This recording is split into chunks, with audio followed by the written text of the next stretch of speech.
Trying is the key word on Personal Best. The podcast's two hosts, Rob Norman and Andrew Norton, are trying to help solve people's problems. Their method of trying is indirect, but strangely gorgeous. Brent, the subject of episode 1, would like to be in a room where balloons fall from the ceiling. It's a childhood dream of his to be in a balloon drop. Brent plays bass in a punk band, and works as a radio announcer. He's not much of a guy for celebrations, but harbors this secret and long-burning desire to stand amid thousands of falling balloons. Norman and Norton are here to help make that happen, and take a look into exactly why he wants such a specific and unusual thing so badly. At the end of the game shows of Brent's childhood, balloons would fall on the studio in celebration. The core of this conversation is about self-esteem and when, if ever, is it appropriate to celebrate. Brent is heavily concerned with the moderation of excitement and how, if you don't ever get too into anything, you don't ever get disappointed. This chat with Brent is quite heavy but not handled in a way that feels grim.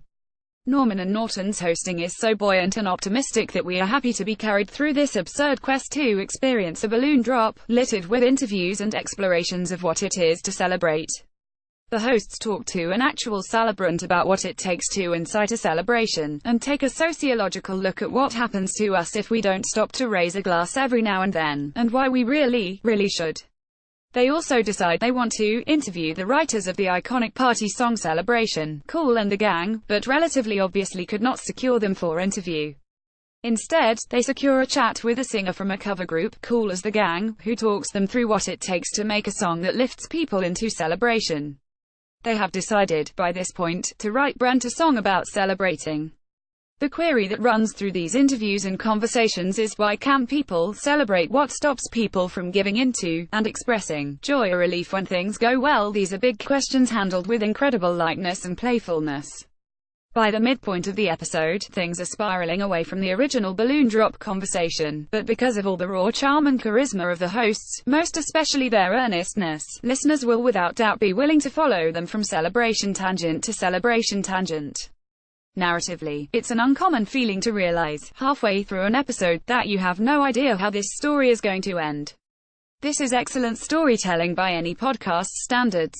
The highlight of the episode is the segment wherein Norman and Norton make the hesitant Brent call his friends and family to tell them that help's going to buy a new pair of shoes because he's a good person, and he deserves them. The snippets into these conversations are hilarious, not uncomfortable. Everyone participating is game in a way that makes for unusually good-hearted listening. The song that gets written for Brent encapsulates this sentiment well. It is bizarre, sure, but with surprising moments of tenderness. This podcast is a perfect example of kind media. It feels like a late-night MTV television show from the mid-1990s, part documentary, part social experiment, but void of any kind of cynicism. This is a show with a big, golden heart. Listen to Personal Best here.